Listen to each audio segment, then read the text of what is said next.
대한민국이 결국 해냈습니다. MIT 항공학과 교수의 한마디로 전 세계가 충격에 빠졌습니다. 미국은 30년간 포기했던 기술, 러시아는 그 기술을 헐값에 넘기기까지 했죠. 그 미완의 기술을 대한민국이 완성해낸 것입니다. 시속 400km로 해수면 2m 위를 비행한다고요. 전 세계 전문가들은 그저 불가능하다고 확신했죠. 모두 조작이라 생각했습니다. 하지만 그때의 울릉도 상공에서 포착된 단 한 번의 비행으로 모든 의심은 무너졌습니다. 세계는 이제 고개를 숙였죠. 도대체 무엇을 해낸 걸까요, 대한민국? 러시아를 패닉에 빠뜨린 기술의 정체. 지금부터 밝혀집니다. 시속 4km, 고도 2001mm? 이게 무슨 숫자일까요? 바다 위 겨우 2m 높이. 성인 남자 키만큼 비행기가 날아간다는 겁니다. 헬리콥터도 아니고 호버크래프트도 아닌 거대한 금속 덩어리가 파도 바로 위를 총알처럼 나는 모습. 물리학 교과서를 다시 써야 할 판입니다. 그리고 이게 바로 한국 바다에서 일어난 일입니다. 처음엔 위성 오류일 거라 생각했습니다. 30년간 해양 감시 업무를 맡아온 제가 그런 데이터를 본 적이 없었기 때문입니다. 저는 칼 슈라이버, 나토 해양정부국장입니다. 브뤼셀 본부에서 전 세계 바다 위 모든 이상 징후를 추적하는 게 제 일입니다. 2025년 10월 8일 새벽 3시 14분 감시실 경고가 울렸습니다. 울릉도 동쪽 200km 하해상에서 정체불명의 물체가 포착되었다는 신호였습니다. 당직 요원은 급히 저를 불렀습니다. 모니터를 보자마자 웃음이 나왔습니다. 말도 안 되는 수치였으니까요. 해면고도 2에서 시속 400km라니 새도 그렇게 날지 않죠. 시스템 점검했습니까? 3번 확인했습니다. 국장님 정상입니다. 그때 화면에 뜬 코드명을 보니 저는 순간 멈췄습니다. KWIH-1 한국 실험체라는 뜻이었죠. WIH라는 단어가 눈에 띄었을 때 30년 전 기억이 떠올랐습니다. 소련이 만들던 괴물, 카스피의 괴물이라고 불렸던 그 실패작이었습니다. 당시 냉전 시절 소련은 초저도 비행체를 만들기 위해 야심차게 개발했지만 결국 포기한 기술이었죠. 그런데 한국이 그 고철을 다시 꺼냈다는 사실을 믿을 수 없었습니다. 90년대 러시아가 빚 대신 한국에 넘겼던 기술 문서들. 당시 우리는 그걸 쓸모없는 종이 뭉치로 비웃었습니다. 파도 1만 넘으면 추락하는 불안정한 기계를 누가 쓰겠냐며요. 그런데 지금 화면에는 2m 넘는 파도를 가로지르며 유유히 나는 물체가 포착된 겁니다. 에밀리 로버츠 통신분석관이 급히 들어왔습니다. 국장님, 한국해양공연구소 공식 채널에서 신호가 잡혔습니다. 실험 중이라는 암호통신이에요. 실험 적의 실험이라고요. 저는 즉시 위성 추적을 명령했습니다. 열화상 카메라가 물체를 포착하자 회의실이 술렁거렸어요. 길이 70가 넘는 거대한 비행체였습니다. 날개는 짧고 동체는 뚱뚱했어요. 비행기라기엔 너무 못생겼고 배라기엔 하늘을 날고 있었죠. 무엇보다 충격적인 건 속도였습니다. 487km를 꾸준히 유지하고 있었어요. 폭풍주의보가 발령된 해역입니다. 에밀리가 기상 데이터를 띄웠습니다. 파고 2m 풍속 초속 20민대도 안정적으로 비행하고 있어요. 이건 상식을 벗어난 일이었습니다. 위그선의 최대 약점이 바로 기상 조건이거든요. 바람이 조금만 불어도 파도가 조금만 높아도 곧바로 제어를 잃고 추락했어요. 그래서 러시아도 포기했고 미국도 시도조차 안 했던 겁니다. 그런데 한국이 그 문제를 해결했다. 본부에 보고하겠습니다. 제가 수화기를 들자 에밀리가 막았습니다. 잠깐만요. 국장님, 이거 보셔야 할 것 같은데요. 그녀가 띄운 건 실시간 국제 언론 보도였습니다. 이미 일본 NHK가 속보를 내보내고 있었어요. 한국 러시아 고철 기술로 불가능에 도전. CNN도 긴급 뉴스를 준비 중이었죠.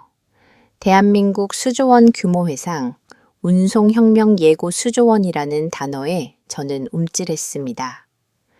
만약 저게 진짜라면, 만약 한국이 정말로 안정적인 위그선을 만들었다면 세계 하은 시장이 뒤집힐 거예요. 컨테이너 선보다 5배 빠르고 비행기보다 연료를 70% 덜 쓰는 운송수단. 그게 바로 위그선의 이론적 스펙이었으니까요. 녹화 영상 확보됐습니다. 젊은 분석관이 뛰어 들어왔어요. 화면에 나타난 건 한국연구소의 공식 로고가 찍힌 시험체의 시험 영상이었습니다. 울릉도 인근 해상, 정확히 우리가 포착한 그 지점이었어요. 카메라는 비행체 내부에서 밖을 찍고 있었는데 파도가 손에 잡힐 듯 가까웠습니다. 그런데도 기체는 흔들림 없이 일직선으로 날아가고 있었어요. 저거 조종사가 있네요. 에밀리가 화면을 확대했습니다. 헬멧을 쓴 조종사 2명이 보였습니다.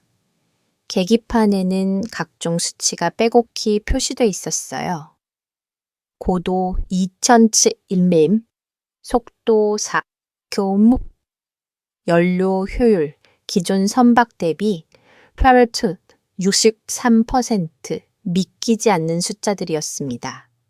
그때 조종사 중 한 명이 카메라를 향해 엄지를 들어 올렸습니다.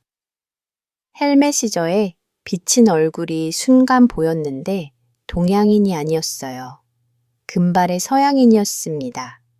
왜 한국 실험에 서양인 조종사가 의문이 들었지만 지금은 그게 중요한 게 아니었습니다.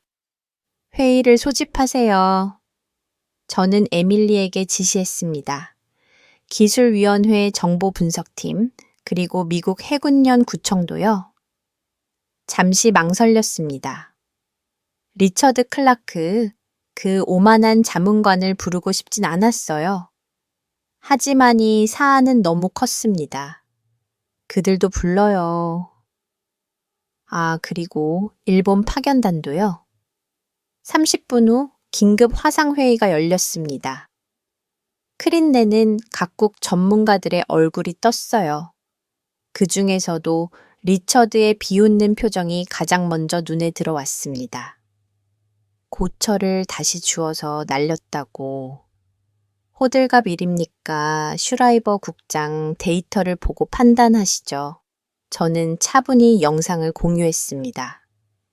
10분간 침묵이 흘렀어요. 리처드의 얼굴이 점점 굳어졌습니다. 일본 분석관 미야베가 먼저 입을 열었어요. 불가능합니다. 이론적으로 파고 2m 저속도는 그래서 지금 우리가 보고 있는 거 아닙니까? 제가 끼어들었습니다. 한국이 불가능을 가능으로 만들었어요. 조작일 수도 있습니다. 리처드가 소리쳤어요. 컴퓨터 그래픽으로 나토 위성이 실시간으로 추적한 겁니다. 클라크 박사 분위기가 무거워졌습니다. 만약 이게 사실이라면 미국이 주도하던 해상 패권이 흔들릴 수 있었어요. 수조원 규모의 신규 시장을 한국이 선점한다는 것, 그것도 30년 전 러시아가 버린 기술로 말이죠. 과거 평가 보고서를 다시 봐야겠습니다. 제가 파일을 열었어요. 1996년 9월 1일자 문서. 제목은 카스피의 괴물 기술 이전 평가서였습니다. 당시 아토 전문가들이 작성한 결론은 명확했어요. 창용화 가능성 제로 폐기 권고 그 아래 서명란에 제 이름도 있었습니다. 젊은 분석관이었던 제가 쓸모없는 고철이라고 평가했던 바로 그 기술이었어요. 에밀리가 조심스럽게 물었습니다. 국장님, 혹시 우리가 놓친 게 있었을까요? 저는 대답하지 못했습니다. 30년 전 우리는 뭘 놓쳤던 걸까요? 아니면 한국이 정말로 기적을 만든 걸까요? 원본 자료를 확보하겠습니다.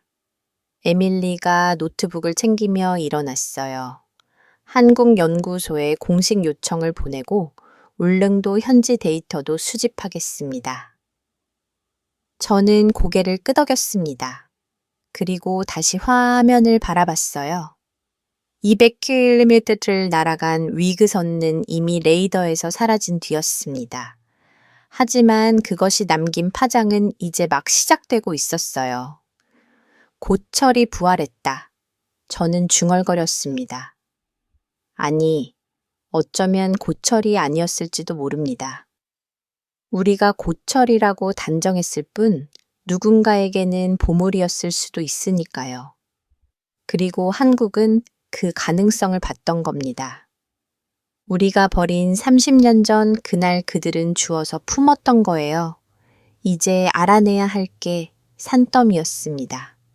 어떻게 파도를 극복했는지, 어떻게 안정성을 확보했는지, 그리고 정말로 이게 2조 원짜리 시장을 만들 수 있는지. 하지만 그보다 먼저 제가 인정해야 할 게 있었어요.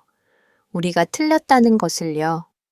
이틀 뒤 브뤼셀 본부 14층 회의실 정식 소지명이 떨어진 건 예상보다 빨랐습니다. 나토 해양분과 긴급회의 안건은 한국 위구선 기술의 안보적 함이었어요.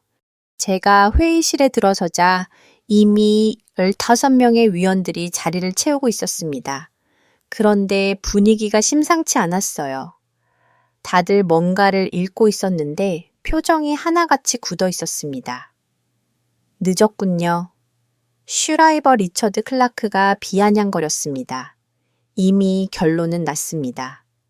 한국은 러시아 기술을 도용했어요. 제 자리에 노인 문서를 집어들었습니다. 대한민국 위그선 프로젝트 위험성 평가라는 제목이었어요. 작성자는 미국 해군연구청 자문단 첫 페이지부터 충격적인 문구가 적혀 있었습니다. 한국 기술은 위험한 복제물이며 국제기술협약 위반 소지가 있다. 이게 무슨 근거로 작성된 겁니까? 제가 물었습니다. 근거요. 리처드가 일어섰어요. 러시아가 실패한 걸 한국이 성공했다는 게 말이 됩니까? 그들은 분명 군사 기술을 훔쳤거나 아니면 숨겨진 러시아 기술자들을 고용했을 겁니다. 그때 회의실 문이 열렸습니다. 한국 대표단 3명이 들어왔어요. 맨 앞에 선 사람이 고개를 숙여 인사했습니다. 한국해양공연구소 부소장 한지우입니다. 리처드가 코음을 쳤습니다.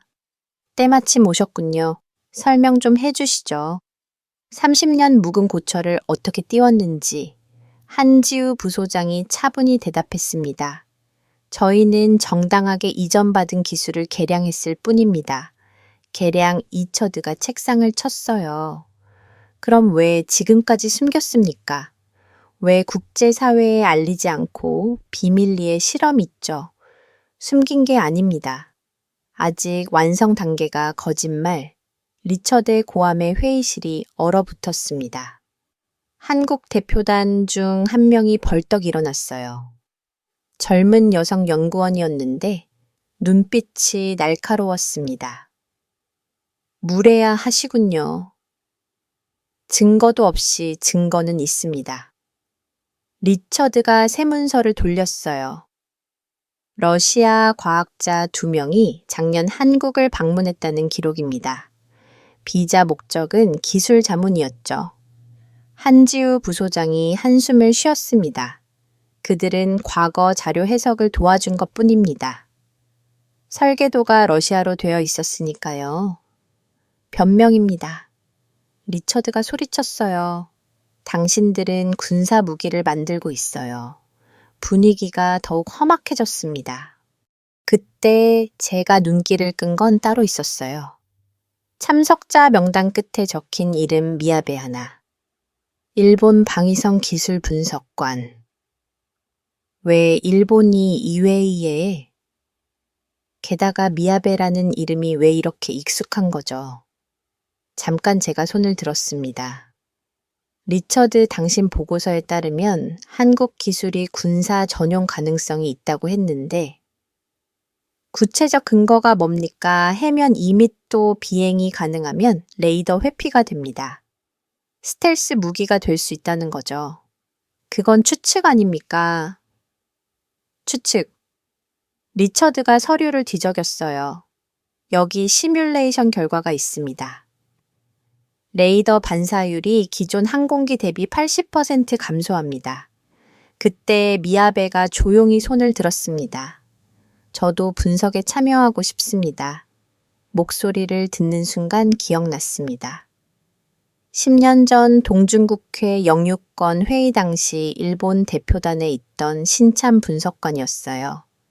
날카로운 분석으로 중국 주장을 무너뜨렸던 바로 그 사람이었습니다. 그런데 왜 지금 한국권에 관심을 보이는 걸까요? 에밀리가 태블릿을 들어 보였습니다. 실시간 속보입니다. 한국 정부가 공식 입장을 발표했어요. 위그선 기술은 순수 민간용이며 국제 운송 혁신을 위한 프로젝트라고 합니다. 민간용 리처드가 비웃었어요. 그럼 왜 군사훈련구역에서 실험합니까? 한지우 부소장이 대답하려 했지만 옆에 동료가 팔을 잡았습니다. 나이 지긋한 남성 연구원이었는데 조용히 고개를 저었어요. 더 이상 모욕적인 추궁은 듣지 않겠습니다. 한 부소장이 서류를 챙겼어요. 정식 조사를 원하시면 국제기구를 통해 요청하십시오. 그들이 일어서자 제가 말했습니다. 잠깐만요. 한 가지만 묻겠습니다. 한지우 부소장이 멈춰섰습니다. 파도 2미터 한계를 어떻게 극복했습니까? 그것만이라도 알려주세요. 그가 잠시 망설이더니 대답했습니다. 조선 기술입니다. 한국의 조선 기술과 항공 기술을 융합했어요. 자세한 건 곧 알게 되실 겁니다. 한국 대표단이 나가자 회의실에 무거운 침묵이 흘렀습니다. 그때 에밀리가 뭔가를 발견한 듯 태블릿을 두드렸어요. 국장님, 이것 좀 보세요. 화면에는 투자 분석 보고서가 떠 있었습니다. 골드만삭스가 작성한 것이었어요.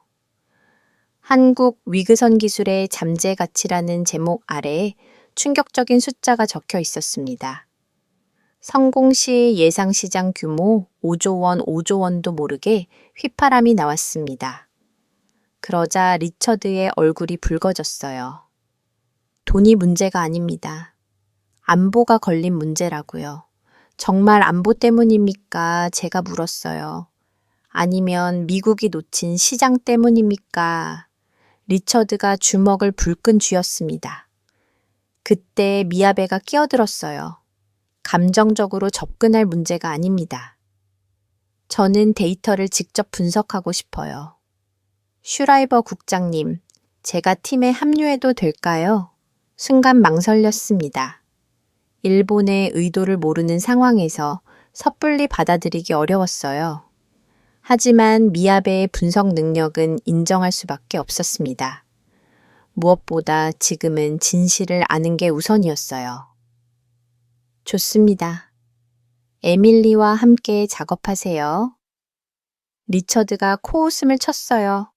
시간 낭비입니다. 내일이면 더 확실한 증거를 가져오겠어요. 한국이 뭘 숨기고 있는지 밝혀내겠습니다. 그가 나간 뒤 저는 창밖을 바라봤습니다. 브뤼셀의 제비 하늘이 무겁게 내려앉아 있었어요. 불안감이 엄습했습니다. 국장님, 에밀리가 다가왔습니다. 비공식 팀을 구성하는 게 어떨까요? 미처드와는 별개로 독자 조사를 하는 거죠.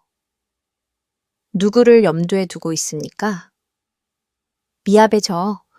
그리고 그녀가 잠시 망설였어요. 러시아 쪽 협력자도 필요할 것 같은데요. 러시아 맞습니다. 원천 기술의 주인이었던 그들의 입장도 들어봐야 했어요. 하지만 현 상황에서 러시아를 끌어들이는 건 위험했습니다. 일단 우리끼리 시작합시다. 제가 결정했어요. 미야베 씨 한국이 제출한 초기 데이터부터 분석해 주세요. 미야베가 노트북을 열었습니다. 화면에 복잡한 그래프가 나타났어요. 흥미롭네요. 그녀가 중얼거렸습니다. 파도 대응 알고리즘이 기존과 완전히 다릅니다. 러시아 원본과는 180도 다른 접근이에요. 무슨 뜻입니까? 한국이 완전히 새로 만들었다는 뜻입니다. 도용이 아니라 재창조에 가깝습니다. 여기 보세요. 그녀가 화면을 확대했어요. 기체의 하부에 가변형 에어 쿠션을 장착했네요. 파도에 따라 실시간으로 압력을 조절하는 방식입니다. 제가 자세히 들여다봤습니다. 정말 러시아 설계와는 달랐어요. 오히려 현대 조선 기술에 가까웠습니다. 그때 제 휴대폰이 울렸습니다. 본부 직통 전화였어요. 슈라이버 당장 국장실로 오게 의장의 목소리였습니다. 평소와 달리 긴장이 느껴졌어요. 전화를 끊고 일어서려는데 에밀리가 태블릿을 보여줬습니다. 또 속보입니다. 이번엔 러시아에서요. 러시아 과학 아카데미가 성명을 발표했다는 내용이었습니다. 우리가 포기한 기술을 한국이 완성시켰다면 그것은 인류의 진보다. 우리는 모든 데이터를 공개할 용의가 있다. 예상치 못한 반응이었습니다. 러시아가 한국을 지지한다. 이건 단순한 기술 문제가 아니었어요. 국제 정치 역학이 움직이기 시작한 겁니다. 저희가 자료를 더 모아놓겠습니다. 에밀리가 말했어요. 의장님 만나고 오세요. 국장실로 가는 복도를 걸으며 생각했습니다. 30년 전 우리가 무시했던 종이 뭉치. 한국은 그걸로 뭘 만든 걸까요? 단순히 기술 개발이 아니라 뭔가 더 큰 그림이 있는 것 같았어요. 엘리베이터 안에서 거울에 비친 제 얼굴을 봤습니다. 60이 넘은 나이 30년간 해양 정보를 다뤄온 베테랑.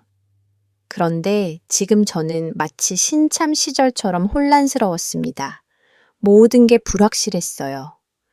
한국의 진짜 의도 러시아의 속내, 그리고 리처드가 그토록 반대하는 이유까지 의장실 문 앞에 섰을 때 안에서 여러 목소리가 들렸습니다. 노크를 하려는데 문득 한지우 부소장의 마지막 말이 떠올랐어요. 조선 기술과 항공 기술의 융합. 어쩌면 한국은 우리가 생각하는 것보다 훨씬 앞서 있을지도 모릅니다. 기술뿐 아니라 사고방식 자체가 말이죠. 의장실 회의가 끝나고 돌아왔을 때 분석실에는 이미 미아베와 에밀리가 작업에 몰두하고 있었습니다. 국장님 보셔야 할 게 있습니다. 미아베가 대형 스크린에 위성 자료를 띄웠어요. 울릉도 동쪽 해시간 기상 데이터였습니다. 10월 8일 새벽 한국이 실험을 진행한 바로 그 시간대였죠. 화면에는 붉은색 경고 표시 가득했어요. 폭풍주의보가 발령된 상태였습니다. 미아베가 설명했어요. 풍속 초속 22틅하고 평균 1.8벤페일, 최대 2.3m까지 측정됐습니다. 저는 의자에 기대했습니다. 이런 조건에서 위구선을 띄웠다. 자살행위나 다름없었어요. 러시아도 미국도 파고 1미만 넘으면 실험을 중단했거든요. 그런데 보세요. 에밀리가 다른 데이터를 겹쳐 보였습니다. 한국 위그선의 비행적입니다. 놀라운 광경이었습니다. 폭풍 속에서도 비행 경로는 거의 일직선이었어요. 고도 변화도 플러스 마이너스 0.0미 이내. 이게 가능한 일입니까? 미야베가 키보드를 두드리자 새로운 분석이 나타났습니다. 비행 지속 시간 2시간 10분 평균. 속도 시속 300km/h. 그리고 그녀가 잠시 멈췄어요. 연료 효율이 기존 선박 대비 플러스 60%입니다. 63%. 저는 숫자를 다시 확인했습니다. 이건 단순한 계량이 아니었어요. 완전히 새로운 차원의 기술이었습니다. 시뮬레이션을 돌려봤어요. 에밀리가 노트북을 돌렸습니다. 한국이 제출한 데이터로 입력했더니 똑같은 결과가 나왔습니다. 조작이 아니에요. 진짜입니다. 그때 미야베가 낡은 문서 하나를 꺼냈습니다. 러시아로 된 논문이었어요. 1980수년 소련과학 아카데미 논문입니다. 파도 대응 이론이 나와 있는데 그녀가 번역 프로그램을 돌렸어요. 놀랍게도 한국이 적용한 원리와 기초 개념이 같습니다. 다만 구현 방법이 완전히 달라요. 어떻게 다릅니까? 러시아는 기체를 무겁게 만들어서 파도를 뚫고 가려 했습니다. 반면 한국은 미야베가 세도면을 띄웠어요. 기체 하부에 수백 개의 마이크로 센서를 달았네요. 파도를 실시간으로 읽고 그에 맞춰 비행을 조정하는 방식입니다. 파도를 피하는 게 아니라 파도와 춤을 춘다. 그게 한국의 해법이었습니다. 이건 우연이 아니야. 제가 중얼거렸습니다. 30년간 준비한 거예요. 에밀리가 태블릿을 들어 보였습니다. 맞습니다. 한국해양안 공연구소 설립이 2010년이니까 15년 이상 연구한 거네요. 그동안 단 한 번도 국제학회에 발표하지 않았고요. 침묵 속의 혁명. 그들은 조용히, 그러나 확실하게 불가능을 가능으로 만들었습니다. 그런데 왜 지금 공개한 걸까요? 국장님, 또 있습니다. 미야베가 새 파일을 열었어요. JP 모건이 어제 발표한 비용 분석 보고서예요. 화면에 복잡한 계산식이 나타났습니다. 위그선 운항 비용을 기존 컨테이너선 항공기와 비교한 자료였어요. 컨테이너선. 대비 시간은 1분 비용은 1.3배 미야베가 요약했습니다. 항공기 대비 시간은 1.5배의 비용은 1이고요. 저는 계산기를 두드렸습니다. 이 정도 효율이면 아시아 투일러 항로만 해도 연간 수조 원의 물류비를 절감할 수 있었어요. 전 세계로 확대하면 가치가 최소 8조 원입니다. 에밀리가 결론을 내렸어요. 보수적으로 잡아도요. 8조 원. 한국이 30년 묵은 종이 뭉치로 만들어낸 가치였습니다. 그런데 문득 이상한 생각이 들었어요. 러시아는 왜 이 기술을 포기했을까? 단순히 기술적 한계 때문. 미야베 씨, 러시아 원본 설계도를 볼 수 있습니까? 그녀가 스캔 파일을 열었습니다. 수백 페이지의 설계도가 화면에 펼쳐졌어요. 대부분 해독하기 어려운 전문 용어였지만 한 가지는 분명했습니다. 이건 군사용으로 설계된 거였어요. 보이시죠? 미야베가 지적했습니다. 무기 탑재 공간 레이더 회피 설계. 러시아는 이걸 무기로 만들려 했습니다. 그래서 실패한 거군요. 제가 깨달았어요. 무기로 만들려니 너무 무거워졌고, 그래서 파도를 이기지 못한 거예요. 맞습니다. 반면 한국은 처음부터 민간용으로 접근했어요. 가볍게 효율적으로. 그때 분석실 문이 벌컥 열렸습니다. 정보부 부국장 마르코 벨라가 들어왔어요. 재미있는 걸 하고 있군요. 그가 냉소적으로 말했습니다. 하지만 이제 그만두는 게 좋을 겁니다. 무슨 뜻입니까? 리처드가 결정적 증거를 찾았어요. 내일 오전 긴급 이사회가 열립니다. 한국 프로젝트는 즉시 중단될 거예요. 마르코가 나간 뒤 우리 셋은 침묵에 빠졌습니다. 리처드가 뭘 찾은 걸까요? 계속하시죠. 미야베가 먼저 입을 열었어요. 진실은 밝혀져야 합니다. 저는 고개를 끄덕였습니다. 그리고 에밀리에게 지시했어요. 내부 회의를 요청하세요. 기술위원회 전원이요. 리처드가 뭘 들고 나오든 우리도 준비해야 합니다. 에밀리가 메일을 보내는 동안 미야베는 계속 데이터를 분석했습니다. 그때 그녀가 뭔가를 발견한 듯 화면을 확대했어요. 이상해요. 그녀가 중얼거렸습니다. 한국 실험 영상에 찍힌 조종사 중 한 명, 처양인이라고 했죠. 네, 금발이었어요. 혹시 확대해서 볼 수 있을까요? 에밀리가 영상을 다시 돌렸습니다. 정지 화면을 최대한 확대하자 헬멧 바이저에 비친 얼굴이 조금 더 선명해졌어요. 순간 저는 숨이 멎는 줄 알았습니다. 그 얼굴 어디서 많이 본 얼굴이었어요.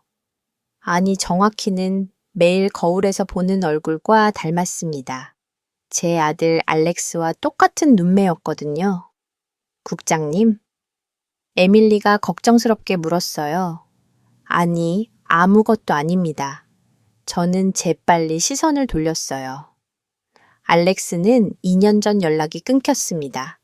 항공 엔지니어였던 그는 새로운 도전을 하겠다며 유럽을 떠났어요. 어디로 갔는지 뭘 하는지 알려주지 않았죠. 철마 한국에 그것도이 프로젝트의 국장님 답신 왔습니다.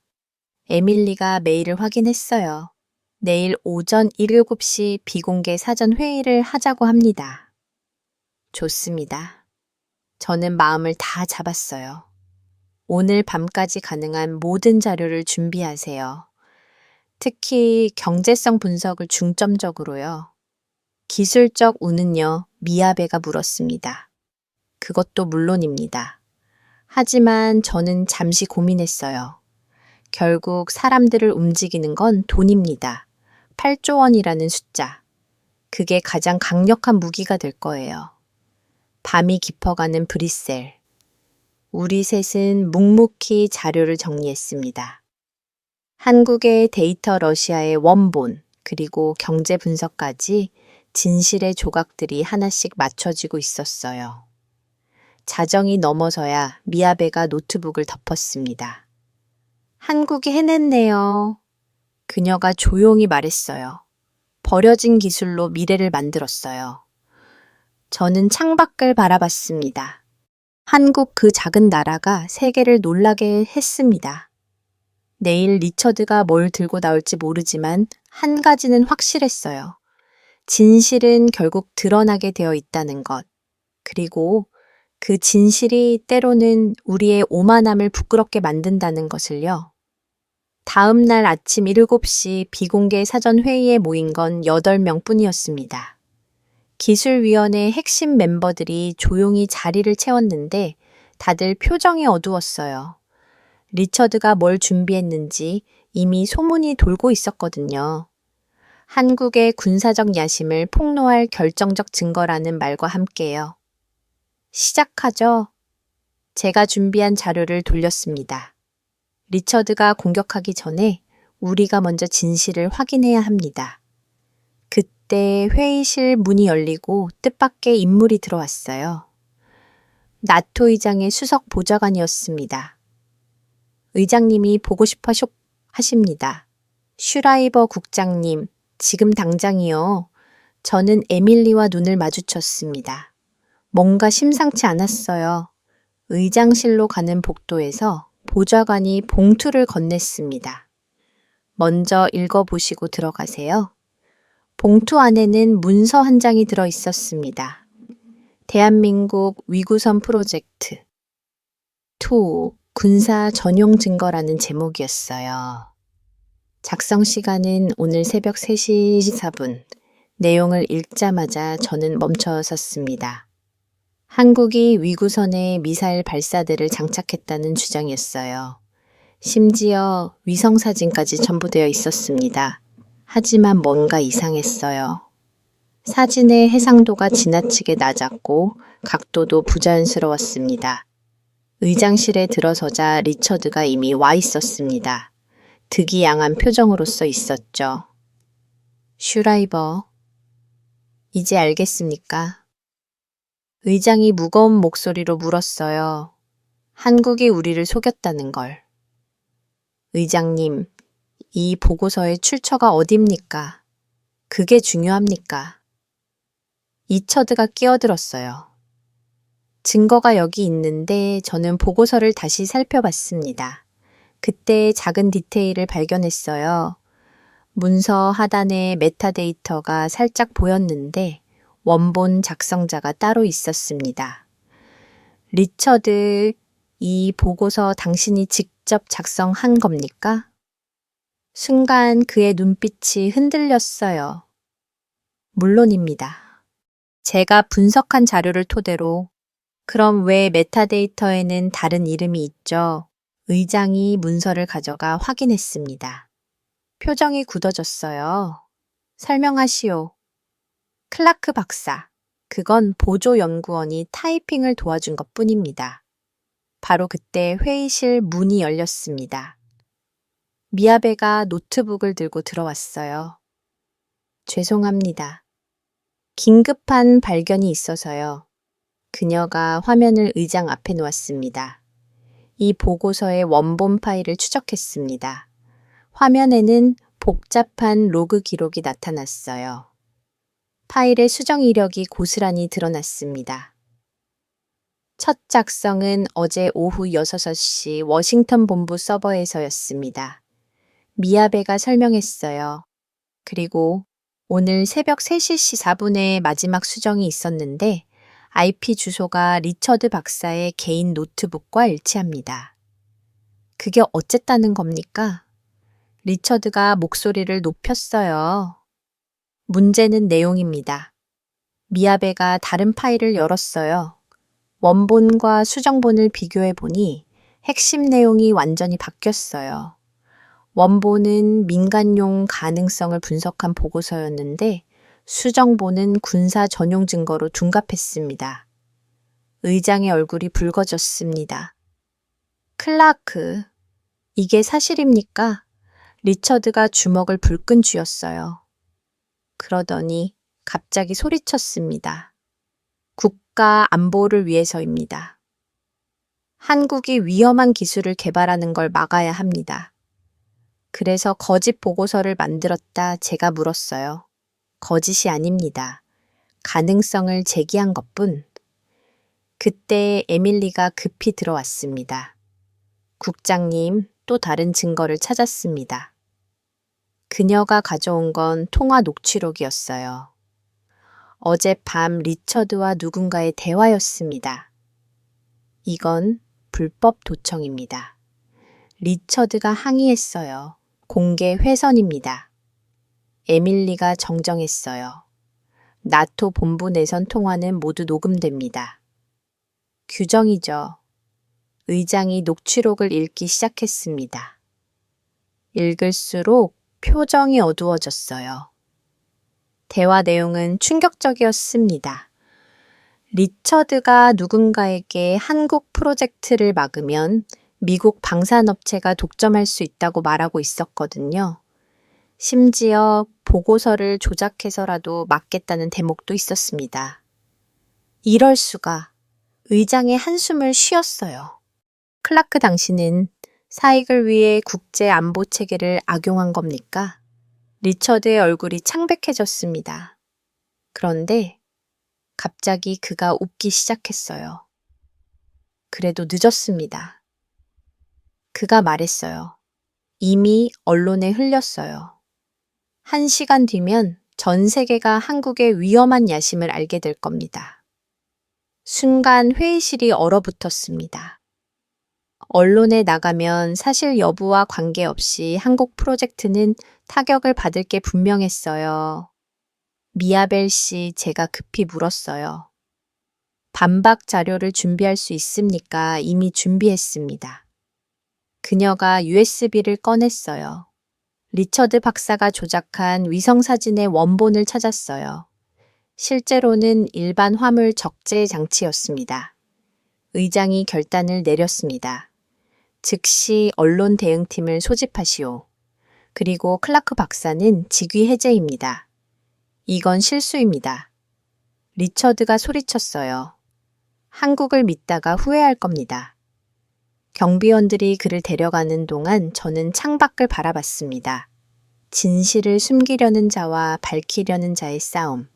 그 와중에 한국은 묵묵히 자신들의 길을 가고 있었어요. 슈라이버 의장이 저를 불렀어요.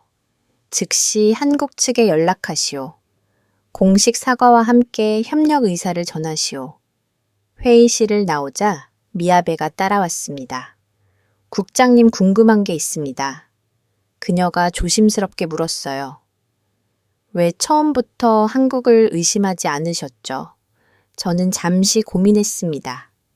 사실 이유는 하나였어요. 영상 속 조종사 제 아들을 닮은 그 사람 때문이었죠. 하지만 그 말은 하지 않았습니다. 기술은 거짓말하지 않으니까요. 대신 이렇게 답했어요. 데이터가 진짜라면 의도가 무엇이든 인정해야죠. 미아베가 고개를 끄덕였습니다. 그런데 리처드는 왜 그렇게 필사적이었을까요? 좋은 질문이었습니다. 단순히 미국 방산업체의 이익 때문일까요? 뭔가 더 큰 그림이 있는 것 같았어요. 분석실로 돌아오자 에밀리가 모니터 앞에서 손짓했습니다. 속보입니다. 한국이 반응했어요. 화면에는 한국해양공연구소의 공식 성명이 떴습니다. 그런데 내용이 예상외였어요. 우리는 모든 의혹을 해소하기 위해 나토 청문회에서 공개 시원을 하겠습니다. 날짜는 일주일 후, 장소는 울릉도 전 세계 언론과 전문가를 초대합니다. 공개 시원이라니 그것도 실제 바다에서요. 이건 엄청난 자신감이었습니다. 국장님, 에밀리가 또 다른 메일을 열었어요. 한국 측에서 개인 메시지도 보냈네요. 발신인은 한지우 부소장이었습니다. 내용은 단순했어요. 진실을 찾아주셔서 감사합니다. 시 현장에서 뵙겠습니다. 추신투 조종사 중 한 명이 국장님을 만나고 싶어 합니다. 심장이 쿡 내려앉았습니다. 조종사라면 정말 알렉스일까요? 준비하세요. 제가 팀원들에게 지시했어요. 일주일 후 울릉도로 갑니다. 그리고 저는 잠시 망설이다 덧붙였어요. 리처드의 배우를 계속 조사하세요. 이게 끝이 아닌 것 같습니다. 밤이 되자 저는 혼자 사무실에 남았습니다. 책상 서랍에서 오래된 사진을 꺼냈어요. 2년 전 알렉스와 찍은 마지막 사진이었죠. 아버지, 저는 제 길을 가야 해요. 떠나던 날 그가 했던 말이 떠올랐습니다. 그때는 이해하지 못했는데 이제 조금 알 것 같았어요. 아들은 과거의 실패를 미래의 성공으로 바꾸는 일에 참여하고 있었던 겁니다. 일주일 후면 모든 게 밝혀지겠죠. 한국의 진짜 기술력, 그리고 어쩌면 제 아들의 선택도요. 일주일 이후 나토 청문회장 브뤼셀 본부 대강당에는 300명이 넘는 사람들이 모였습니다. 나토 회원국 대표들, 국제 언론, 그리고 각국 전문가들까지 모두가 한국의 시원을 기다리고 있었어요. 대형 스크린 3개가 정면에 설치되어 있었고 울릉도 현장과 실시간으로 연결되어 있었습니다. 연결 상태 확인됐습니다. 기술팀이 보고했어요. 저는 맨 앞줄에 앉아 있었습니다. 옆에는 미아베와 에밀리가 있었죠. 그런데 리처드의 빈자리가 눈에 띄었어요. 직위 해제 후 그는 미국으로 돌아갔다고 들었습니다. 오전 10시 정각 크린이 밝아지면서 울릉도가 보였습니다. 안녕하십니까. 한지우 부소장이 화면에 나타났어요. 대한민국 해양안 공영구소입니다. 지금부터 위구선 KWI기 001호의 실제 비행을 보여드리겠습니다. 카메라가 이동하자 거대한 비행체가 보였습니다. 길이 72D 딥더 폭매 거대한 금속 덩어리였어요. 일반 비행기와 달리 날개는 짧고 몸체는 뚱뚱했습니다. 마치 고래가 날개를 단 것 같았어요. 현재 기상 상황을 보여드리겠습니다. 다른 화면에 기상 데이터가 떴습니다. 순간 청중석이 술렁거렸어요. 풍속 초속 25m/하고 2.5m 폭풍 경보가 발령된 상태였습니다. 나토 의장이 마이크를 잡았습니다. 한 부소장, 이런 날씨에 비행이 가능합니까? 그것을 증명하려고 합니다. 한지우가 답했어요. 사실 저희는 더 나쁜 조건도 테스트했습니다. 파고 3밀 것까지요. 3밀 저도 더 놀랐습니다. 그건 이론적으로 불가능한 수치였어요. 조종사를 소개하겠습니다. 카메라가 다시 이동했어요. 2명의 조종사가 비행체로 걸어갔습니다. 헬멧을 쓰고 있어서 얼굴은 보이지 않았지만 한 명은 동양인, 한 명은 서양인 체격이었어요. 그들이 탑승하자 엔진음이 울려 퍼졌습니다. 이도윤 기장입니다. 무선 음성이 들렸어요. 부조종사는 알렉스 슈라이버입니다. 청중석이 웅성거렸습니다. 몇몇이 저를 쳐다봤어요. 알렉스 슈라이버라니 제 아들과 같은 이름이었습니다.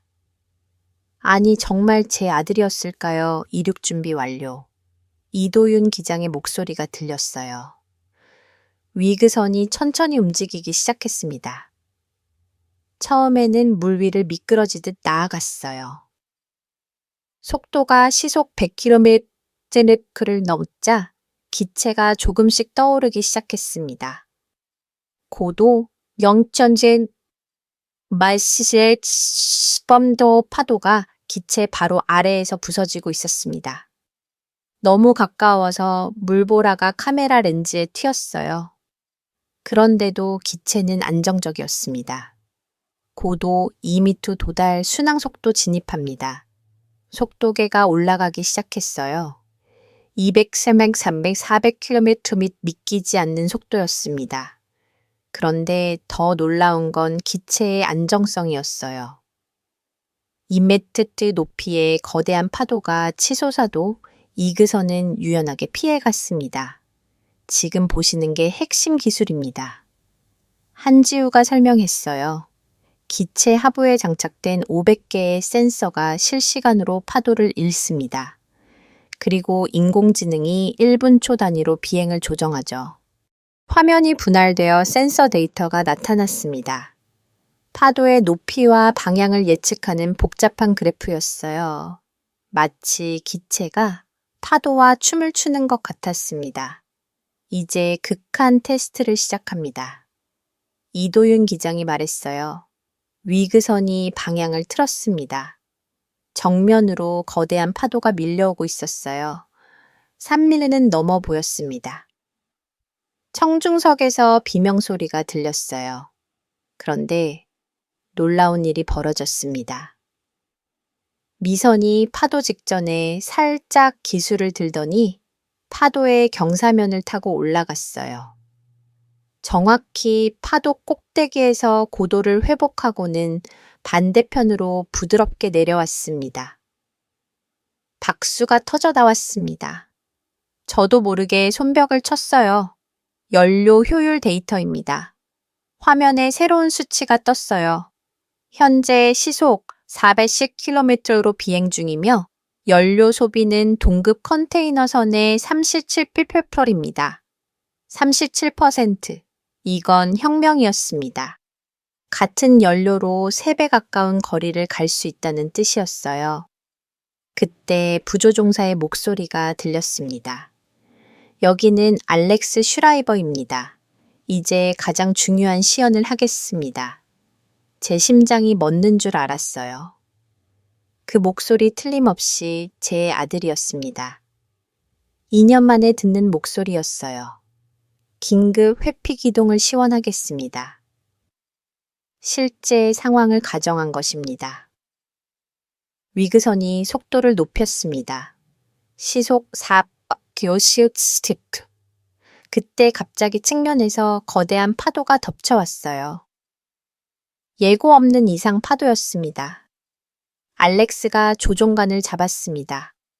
기체가 순간적으로 옆으로 기울더니 파도를 비스듬히 가로질렀어요. 마치 서퍼가 파도를 타는 것처럼 자연스러웠습니다. 성공입니다. 이도윤 기장이 외쳤어요. 청문회장이 환호성으로 가득 찼습니다. 옆에서 미아베가 눈물을 닦고 있었어요. 믿을 수 없어요. 그녀가 속삭였습니다. 정말 해냈네요. 크리네에 다시 한지우 부소장이 나타났습니다. 이제 마지막 데이터를 공개하겠습니다. 그가 파일을 열었어요. 지난 3개월간의 시험 비행 기록입니다. 총 비행시간 800시간 무사고입니다. 800시간 무사고 이미 상용화 수준이었어요. 나토 의장이 일어섰습니다. 한 부소장이 기술의 가치를 어떻게 평가하십니까? 저희가 평가할 문제는 아닙니다. 한지우가 겸손하게 답했어요. 다만 계산상으로는 전 세계상 물류의 30%를 대체할 경우 연간 16조 원의 시장이 생깁니다. 16조 원 회의장이 다시 한번 술렁거렸어요. 질문 있습니다. 독일 대표가 손을 들었어요.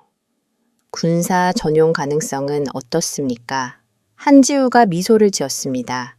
물론 가능합니다. 하지만 저희는 다른 길을 선택했습니다. 무기가 아닌 다리를 만드는 거죠. 대륙과 대륙을 잇는 하늘의 다리요. 그때 화면에 알렉스가 다시 나타났습니다. 헬멧을 벗은 그의 얼굴이 선명하게 보였어요. 금발의 푸른 눈, 제 아들이 맞았습니다. 특별히 한 분께 인사드리고 싶습니다. 알렉스가 카메라를 정면으로 바라봤어요. 아버지 보고 계신가요?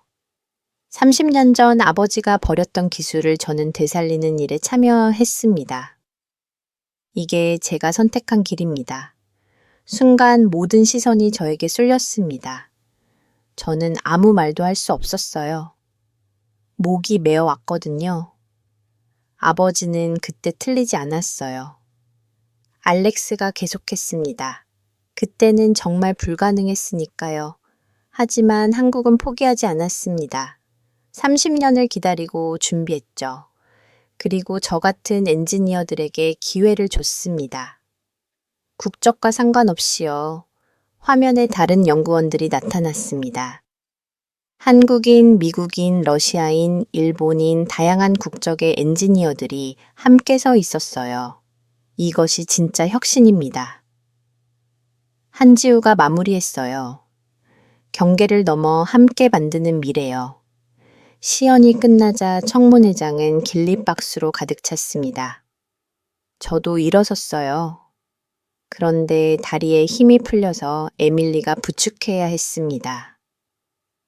축하드립니다, 국장님. 미아베가 말했어요. 아드님이 대단한 일을 해냈네요.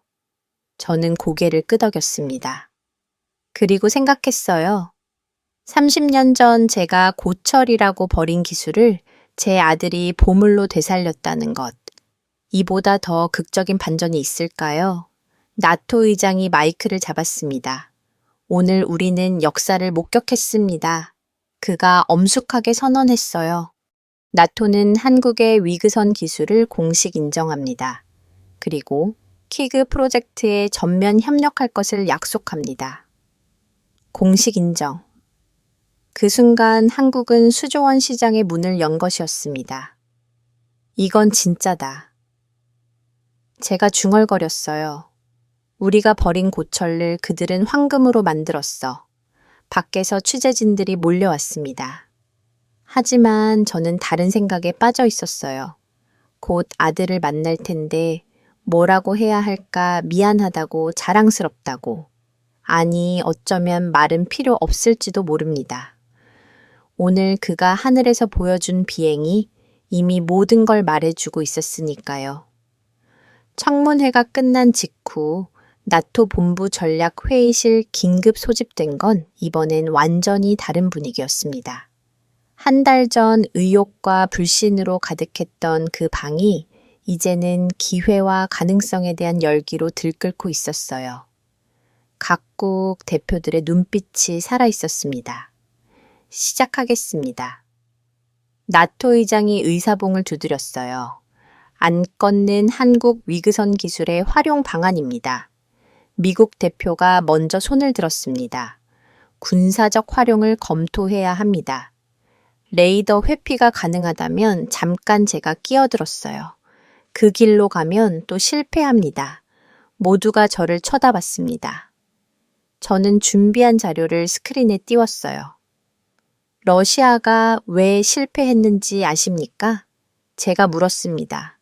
군사용으로 만들려다 너무 무거워졌기 때문입니다. 한국이 성공한 이유는 처음부터 민간용으로 접근했기 때문이죠. 프랑스 대표가 고개를 끄덕였습니다. 슈라이버 국장 말이 맞습니다. 이건 무기가 아니라 다리로 써야 합니다. 다리요? 영국 대표가 의아했어요. 저는 다음 슬라이드를 넘겼습니다. 세계 지도 위에 붉은 선들이 그어져 있었어요. 위그선으로 연결 가능한 항모입니다. 제가 설명했어요.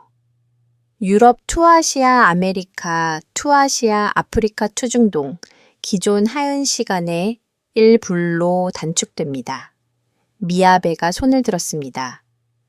구체적인 수치를 말씀드리겠습니다. 함부르크에서 부산까지 컨테이너 선는 30일, 위그 선는 이틀입니다. 이틀 회의실이 술렁거렸어요. 운송비는 어떻습니까? 독일 대표가 물었습니다. 에밀리가 태블릿을 들었습니다. 방금 마킨지 보고서가 나왔습니다. 톤당 운송비가 기존 대비 67% 절감됩니다. 67% 절감. 이건 물류혁명이었어요. 의장이 심각한 표정으로 물었습니다. 그럼 우리가 뭘 해야 합니까? 저는 일어섰습니다. 이게 제가 밤새 준비한 제안이었어요. 그 연합 향로를 만들어야 합니다. 제가 선언했어요. KN2IG 줄여서 KWIG 항로요. 나토가 주도하고 한국이 기술을 제공하고 전 세계가 참여하는 새로운 해상 고속도로입니다. 화면에 구체적인 계획이 나타났습니다. 거점 항구 정비시설 안전 규정까지 첫 단계로 5개 항모를 제안합니다. 제가 계속했어요. 부산2, 블라디보스토크, 부산2, 상하이 부산2, 싱가포르2, 두바이 투브루크, 노르웨이 대표가 손을 들었습니다. 북극은 어떻습니까? 얼음 위도 비행이 가능한가요? 미야베가 대답했습니다. 한국 측 데이터에 따르면 영하 40도까지 테스트했다고 합니다. 북극 항도 가능합니다. 그럼 무르만스크 투레이, 케비크 투 뉴욕 항도 가능하다는 거군요. 아이슬란드 대표가 흥분했어요. 우리나라가 물류 허브가 될 수 있습니다. 예산은 네덜란드 대표가 물었어요. 초기 투자 3억 유로 제가 답했습니다. 하지만 5년 내외수 가능합니다. 시장 가치는 저는 잠시 숨을 고르고 말했어요. 14조 원입니다. 14조 원. 누군가 휘파람을 불었어요. 그때 회의실 문이 열렸습니다. 러시아 대표가 들어왔어요. 특별 초청으로 참석한 것이었죠. 러시아 과학 아카데미를 대표해 말씀드립니다. 그가 엄숙하게 말했어요. 우리는 한국과 공동 개발 의향이 있습니다. 원천 기술은 우리가 제공했지만 그들이 완성했습니다. 이제 함께 미래를 만들고 싶습니다. 뜻밖의 제안이었습니다. 미국 대표가 불편한 표정을 지었지만 다른 나라들은 관심을 보였어요. 구체적으로 어떤 협력을 제안하십니까? 의장이 물었어요. 시베리아 횡단 항로입니다. 러시아 대표가 지도를 펼쳤어요. 블라디보스토크에서 상페테르부르크까지 위그선으로 사흘리면 충분합니다. 기존 시베리아 철도보다 빠르고 북극 항로보다 안전합니다. 이건 정말 획기적인 제안이었어요. 유라시아 대륙을 관통하는 새로운 실크로드였습니다. 투표하겠습니다. 의장이 선언했어요. 퀴그 연합로 계획에 찬성하시는 분 하나둘 손이 올라갔습니다. 프랑스, 독일, 영국, 이탈리아 12개국이 찬성했어요. 반대는 두 나라뿐이었습니다. 통과되었습니다. 의장이 의사봉을 두드렸어요. 퀴그 항는 나토의 공식 프로젝트가 되었습니다. 박수가 터져 나왔습니다. 저는 안돼 한숨을 쉬었어요. 그런데 그때 누군가 물었습니다. 리처드 클라크는 어떻게 되었습니까? 의장이 대답했습니다. 징계위원회가 열렸습니다. 조작 보고서 작성과 허위 정보 유포로 연구 자격 정지입니다. 현재 미국 법무부도 조사 중입니다. 리처드의 몰락 진실을 왜곡하려던 자의 최후였습니다. 탐욕이 만든 자업자득이었죠. 회의가 끝나고 복도로 나왔을 때 미야베가 다가왔어요. 국장님, 일본도 참여하고 싶습니다. 그녀가 조심스럽게 말했어요. 도쿄 투부산 항로를 제일 먼저 열면 어떨까요? 2시간이면 연결됩니다. 좋은 생각입니다. 제가 답했어요. 한국과 협의해보죠. 그녀가 떠난 후는 창밖을 바라봤습니다. 브뤼셀의 오후 햇살이 눈부셨어요. 휴대폰이 울렸습니다. 한지우 부소장이었어요. 축하드립니다. 슈라이버 국장님, 키그 항로가 승인됐다고 들었습니다. 한국의 기술 덕분입니다. 제가 답했어요. 아닙니다. 국장님의 전략 덕분이죠. 무기가 아닌 달리라는 발상, 그게 핵심이었습니다. 우리는 기술만 만들었지만 국장님은 그 기술이 갈 길을 만들어 주셨어요. 그가 잠시 말을 멈추더니 덧붙였어요. 그리고 알렉스가 전화 바꿔달라고 하네요. 심장이 쿵쾅거렸습니다. 2년 만에 아들과 직접 대화하는 거였어요. 아버지 알렉스의 목소리가 들렸습니다. 알렉스 목이 메었어요. 아버지가 만든 전략 정말 훌륭해요. 미그선을 인류의 항로로 만들다니. 이게 제가 꿈꾸던 거예요. 내가 더 대단해. 제가 간신히 말했어요. 버려진 기술을 되살렸잖아. 우리가 함께한 거죠. 알렉스가 웃었어요. 아버지는 30년 전에 평가했고 저는 지금 실현했고 그리고 이제 아버지가 길을 만들었어요. 3대에 걸친 이야기예요. 3대 맞습니다. 러시아가 만들고 우리가 평가하고 다음 세대가 완성한 이야기였어요. 아버지 한 가지 더 말하고 싶은 게 있어요. 알렉스의 목소리가 진지해졌어요. 여기 연구소에는 15개국 엔지니어들이 있어요. 국경도, 인종도, 과거도 상관없이 하나의 꿈을 위해 일했죠. 그게 진짜 혁신이에요. 조만간 브뤼셀에 갈게요. 알렉스가 말했어요. 직접 만나서 이야기해요. 엄마도 함께요. 전화를 끊고 낮자 에밀리가 다가왔습니다. 속보예요. 그녀가 태블릿을 보여줬어요. CNN 헤드라인이 떴습니다. 한국 해상하늘의 패권국 등급. BBC는 키그 시대의 개막 르몽드는 14조 원 시장의 탄생 아사히 신문은 아시아가 주도하는 물류혁명. 전 세계가 주목하고 있었습니다. 한국이 만든 기술 나토가 만든 전략, 그리고 인류가 함께 갈 새로운 길을요. 이제 시작이네요. 에밀리가 말했어요. 맞습니다. 이제 시작이었어요. 그런데 저는 이미 결과를 알고 있었습니다. 성공할 거라고요. 왜냐하면 이건 단순한 기술이나 돈의 문제가 아니었거든요. 신뢰의 문제였습니다. 한국이 30년간 포기하지 않고 쌓아온 신뢰, 러시아가 과거를 인정하고 보여준 신뢰, 그리고 나토가 미래를 위해 선택한 신뢰, 그 신뢰가 만들어낸 결과였어요. 분석실로 돌아가는 길에 문득 생각했습니다. 만약 30년 전 우리가 이 기술을 제대로 평가했다면 어땠을까?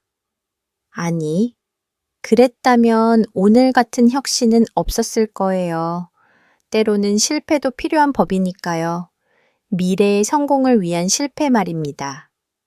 저녁 무렵 보고서를 작성하며 마지막 문장을 적었습니다. K 위그 항모는 단순한 운송 수단이 아니다. 이것은 인류가 함께 만든 신뢰의 다리이며 과거의 실패를 미래의 성공으로 바꾼 혁신의 상징이다. 시장 가치 14조 원이지만 진짜 가치는 돈으로 측정할 수 없다. 그것은 국경을 너무 함께 꿈꾸는 미래의 가치이기 때문이다. 창 밖으로 노을이 지고 있었습니다. 붉은 하늘이 마치 새로운 시대의 여명 같았어요. 케이그 시대 하늘과 바다가 하나 되는 시대가 시작되고 있었습니다. 한 달 후 브리셀라토 본부 대강당 역사적인 순간이었습니다. 500명이 넘는 각국 대표와 언론인들이 모인 가운데 한국 위구선 기술의 공식 인증식이 열렸어요. 정면 대형 스크린에는 케이즈 국제인증청문회라는 문구가 떠 있었습니다. 시작하겠습니다. 나토 의장이 단상에 섰어요. 오늘은 인류 운송 역사의 새 장을 여는 날입니다. 저는 증인석에 앉아 있었습니다. 옆에는 한지우 부소장과 러시아 과학 아카데미 대변인이 있었죠. 그리고 맨 끝에는 알렉스가 한국 연구진 대표로 앉아 있었어요. 의장이 계속했습니다. 먼저 기술 검증 결과를 발표하겠습니다. 미야베가 단상으로 올라갔어요. 그녀는 지난 한 달간 국제 검증단을 이끌었습니다. 12개국 전문가들이 참여한 검증 결과를 말씀드립니다. 미야베가 보고서를 펼쳤어요. 한국 위그선 KW IG 001호는 모든 안전 기준을 통과했습니다. 특히 파도 3m 조건에서 1000시간 무사고 운항이 확인되었습니다. 1000시간 무사고 청중석에서 감탄사가 흘러나왔어요. 경제성 평가입니다. 미야베가 다음 슬라이드를 띄웠어요. 운송 비용 절감률 98%, 시간 단축률 80%, 그리고 그녀가 잠시 숨을 고르더니 선언했습니다. 예상 시장 가치 16조 원, 16조 원 순간 대강당이 술렁거렸습니다.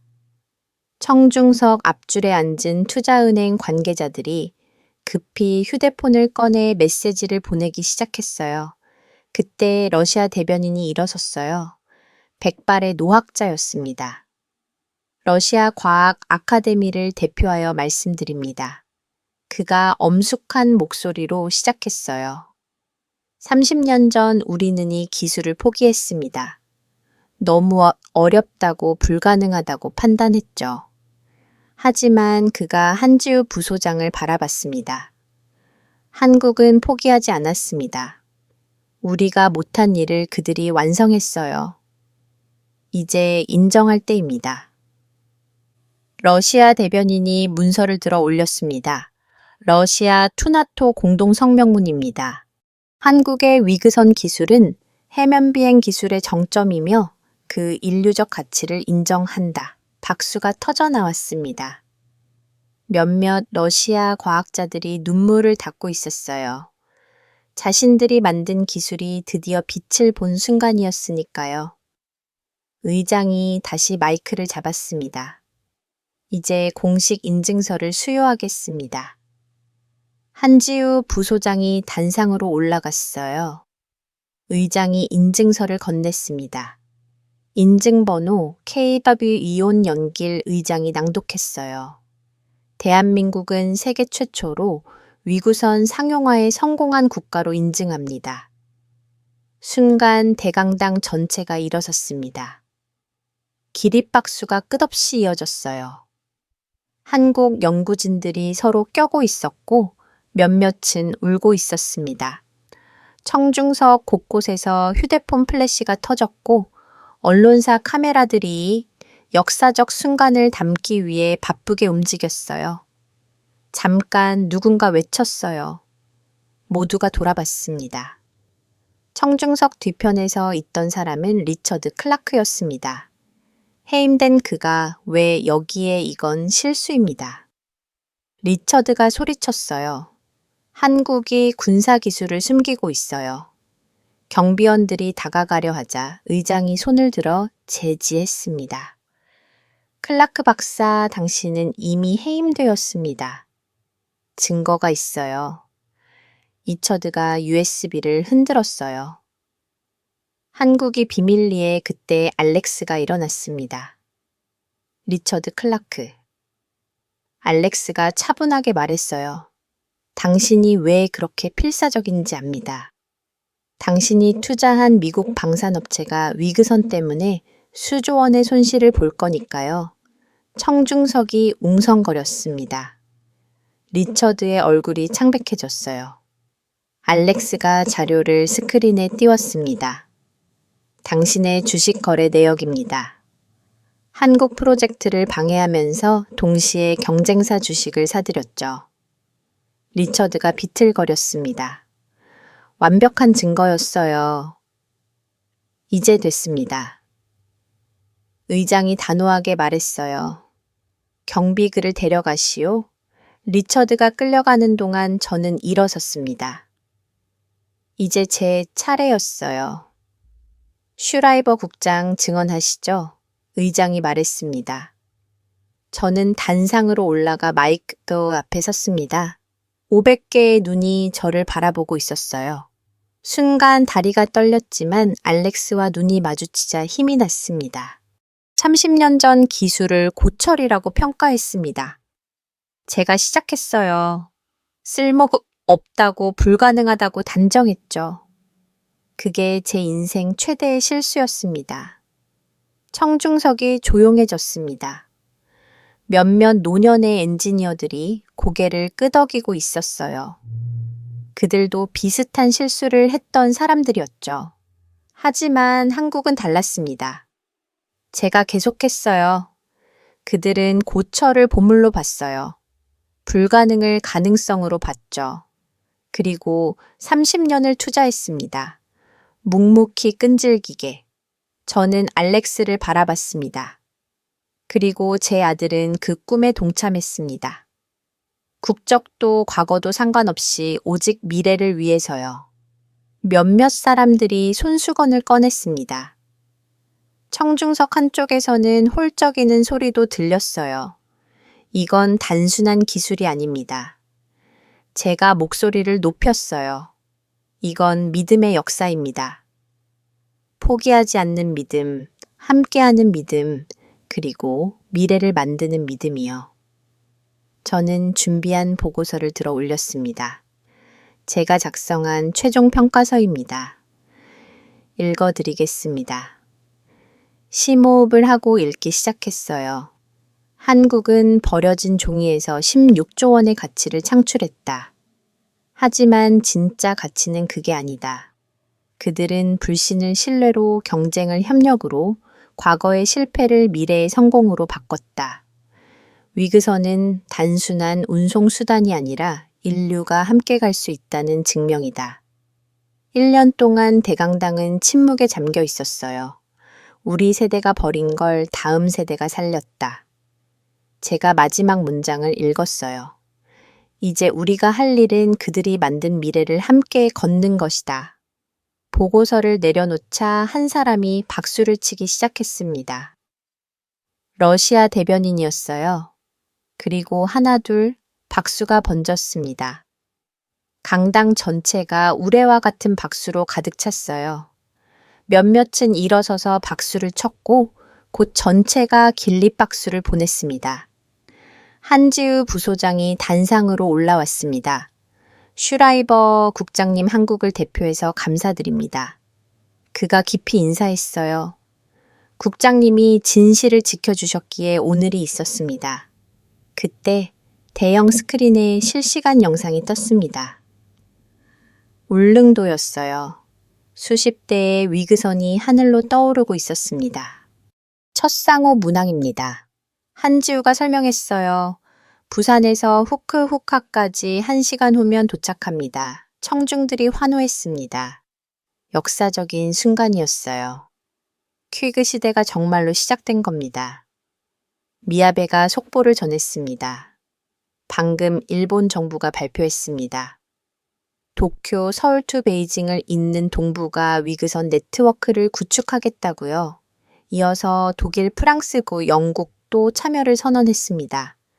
불과 1시간 만에 전 세계가 K-위그 항모에 동참하기 시작한 거예요. 각국 대사들이 자국 정부에 급히 전화를 걸고 있었고 언론사 기자들은 속보를 타전하느라 정신이 없었습니다. 국장님 에밀리가 다가와 속삭였어요. 최종 집계가 나왔어요. 각국 투자 약정액이 5조 유로를 넘었습니다. 5조 유로 상상을 초월하는 규모였습니다. 청문회가 끝나갈 무렵 의장이 마지막 발언을 했습니다. 오늘 우리는 새로운 시대의 문을 열었습니다. 하늘과 바다 사이 그 경계에서 인류는 새로운 길을 찾았습니다. 그리고 그 길은 의장이 잠시 멈추더니 미소를 지었어요. 한국이 보여준 것처럼 포기하지 않는 자에게 열립니다. 청중석에서 한 노신사가 일어났습니다. 유럽 최대 하은 회사 회장이었어요. 우리 회사는 위그선 50대를 주문하겠습니다. 그가 선언했어요. 새 시대에 뒤처지지 않겠습니다. 연쇄처럼 다른 기업들도 주문 의사를 밝혔습니다. 한지우 부소장은 믿기지 않는다는 표정으로 메모를 하고 있었어요. 대강당을 나오자 알렉스가 기다리고 있었습니다. 아버지, 그가 다가와 저를 안았어요. 자랑스럽습니다. 진실을 지킨 아버지가요. 나도 자랑스럽다. 제가 답했어요. 미래를 만든 아들이 저녁 하늘의 비행운이 길게 그어졌습니다. 위그선이 남긴 흔적이었어요. 마치 하늘이 새로운 시대를 축하하는 것 같았습니다. 이제 시작이야. 알렉스가 하늘을 바라보며 말했어요. 아버지와 함께 걷고 싶은 길이 많아요. 맞습니다. 이제 시작이었어요. 고철이 황금이 되고 불가능이 가능이 되고 경계가 다리가 되는 시대. 그 시대가 바로 지금 우리 앞에 펼쳐지고 있었습니다. 그리고 저는 알았습니다. 진짜 기적은 기술이 아니라 그것을 믿고 함께한 사람들이었다는 것을요. 석 달 후 브뤼셀에서 서울로 가는 비행기 안창 밖으로 구름 바다가 펼쳐져 있었습니다. 저는 나토 기술백서의 마지막 교정본을 읽고 있었어요. 표지에는 케이그 시대 불가능을 넘어선 혁신이라는 제목이 적혀 있었습니다. 승객, 여러분 잠시 후 울릉도 상공을 지나갑니다. 기장의 안내 방송이 들렸어요. 오른쪽 창으로 특별한 광경을 보실 수 있습니다. 저는 참가로 몸을 기울였습니다. 그리고 숨이 멎을 뻔했어요. 푸른 바다 위 하얀 포마를 그리며 5대의 위그선이 편대 비행을 하고 있었습니다. 마치 돌고래 무리가 헤엄치듯 파도 위를 유연하게 날아가고 있었어요. 그중 맨 앞 기체에는 태극 마크가 뒤따르는 기체들에는 각국 국기가 그려져 있었습니다. 저게 바로 위그선입니다. 옆자리 승객이 흥분해서 말했어요. 부산에서 블라디보스토크로 가는 정기 노선이래요. 6시간 걸리던 길을 1시간 반으로 단축했다고 하더군요. 저는 고개를 끄덕이며 미소를 지었습니다.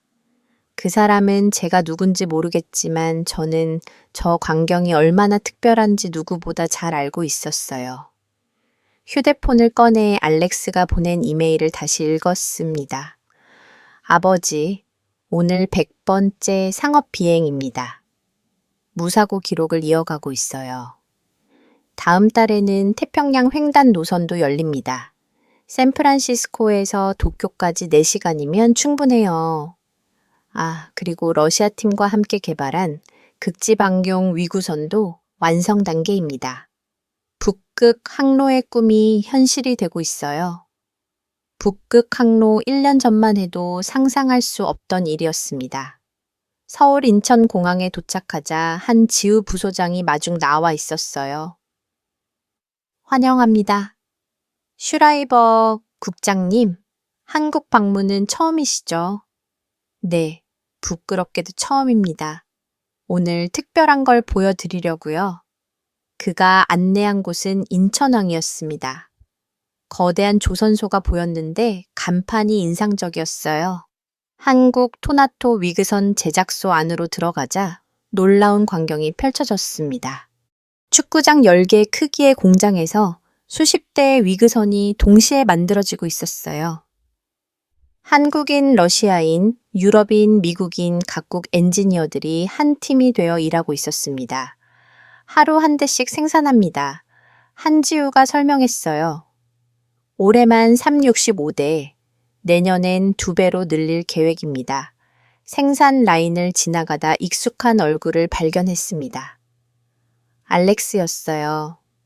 그는 젊은 엔지니어들과 설계도를 검토하고 있었습니다. 아버지 알렉스가 달려왔어요. 오실 줄 알았어요. 바쁜 것 같구나. 네, 차세대 모델을 개발 중이에요. 속도는 시속 500km와 항속거리는 5.9km까지 늘릴 계획입니다. 5.9km, 태평양을 논스톱으로 횡단할 수 있는 거리였어요. 공장 한쪽 벽에는 거대한 현판이 걸려 있었습니다. 러시아, 한국어, 영어로 같은 문구가 적혀 있었어요. 실패는 성공의 어머니, 협력은 성공의 아버지. 저 문구는 누가 만들었습니까? 제가 물었어요. 러시아 과학자들과 한국 연구진이 함께 만들었어요. 한지우가 답했습니다. 30년의 실패가 있었기에 오늘의 성공이 있다는 의미죠. 공장을 나와 전망대로 올라갔습니다. 인천 앞바다가 한눈에 들어왔어요. 멀리서 위구선 한 대가 이륙하고 있었습니다. 물보라를 일으키며 떠오르는 모습이 장관이었어요. 국장님, 한지우가 조심스럽게 말했어요. 나토백서 서문을 부탁드려도 될까요? 저는 가방에서 원고를 꺼냈습니다. 어젯밤 비행기에서 마지막으로 다듬은 문장이었어요. 이미 준비했습니다. 원고를 펼쳐 읽기 시작했습니다. 30년 전 나는 고철을 보았다. 셀모 없고 불가능하고 미래가 없는 듯의 없는 기술이라 판단했다. 하지만 한국은 그 고철에서 미래를 보았다. 그들은 묵묵히 기다렸고 끈질기게 연구했고 마침내 불가능을 가능으로 바꿨다. 한지우와 알렉스가 귀를 기울이고 있었어요. 오늘 우리는 수조원의 시장을 논한다. 하지만 진짜 가치는 그게 아니다. 한국이 증명한 것은 신뢰의 힘이다. 기술을 믿는 신뢰, 미래를 믿는 신뢰, 그리고 서로를 믿는 신뢰, 그 신뢰가 고철을 황금으로 바꿨습니다. 마지막 문장을 읽고 난 후 나는 과거를 평가했고 그들은 미래를 만들었습니다. 이제 우리 모두가 그 미래를 함께 날아갑니다. 하늘과 바다 사이, 그 경계 없는 길을 따라 가는 기분이었습니다. 읽기를 마친 저는 한지우가 깊이 고개를 숙이는 모습을 보았습니다. 그 모습이 감동적이었습니다. 이 문장이 백서의 첫 페이지를 장식하게 되어 영광입니다. 해가 지고 서해의 노을이 붉게 물들었을 때 또 한 대의 위그선이 하늘로 날아올랐습니다. 석양을 배경으로 떠오르는 모습은 마치 불사조 같았습니다. 저거 타 보실래요? 알렉스가 물었습니다. 뭐라고? 시험 비행이 있어요. 아버지도 한번 타 보셔야죠. 30분 후 저는 위그선 안에 앉아 있었습니다. 안전 벨트를 맸고 심장이 쿵쾅거렸습니다. 알렉스는 조종석에 앉았습니다. 긴장하지 마세요, 아버지. 그가 웃으며 말했습니다. 엔진이 울리기 시작했고 기체가 움직였습니다. 속도가 올라가자 마치 물 위를 미끄러지는 느낌이었습니다. 그리고 어느 순간 부드럽게 떠올랐습니다. 고도 2m 파도가 손에 닿을 듯 가까워졌습니다. 하지만 무섭지 않았습니다. 오히려 자유로웠습니다. 하늘과 바다 사이 그 경계에서 나는 기분이었습니다. 어떻게세요? 알렉스가 물었습니다. 놀랍다. 제가 대답했습니다. 정말 놀라워. 30년 전 제가 버렸던 기술을 이제 제가 직접 체험하고 있었습니다. 그 아이러니가 가슴을 뭉클하게 했습니다. 비행을 마치고 내리자 한지우가 작은 상자를 건넸습니다. 기념품입니다. 상자를 열자 작은 금속 조각이 들어 있었습니다. 위그선 모형이었고 바닥에는 글씨가 새겨져 있었습니다. 고철을 황금으로 2K위급 프로젝트 공헌자 칼 슈라이버. 눈물이 날 뻔했습니다. 밤늦게 호텔로 돌아와 창밖을 바라보았습니다. 인천 앞바다 위로 불빛들이 움직이고 있었어요. 밤에도 운항하는 위그선들이었습니다. 30년의 여정이 끝났습니다. 아니, 새로운 여정이 시작됐다고 해야 맞겠죠. 고철이라 버렸던 기술이 이제 인류의 길이 되었으니까요. 한국을 응원하신다면 한국 최고, 한국은 아직 멀었다면 한국 분발. 여러분의 소중한 의견을 댓글로 적어주시면 감사하겠습니다. 영상이 재밌으셨다면 구독과 좋아요 한 번씩 부탁드리겠습니다.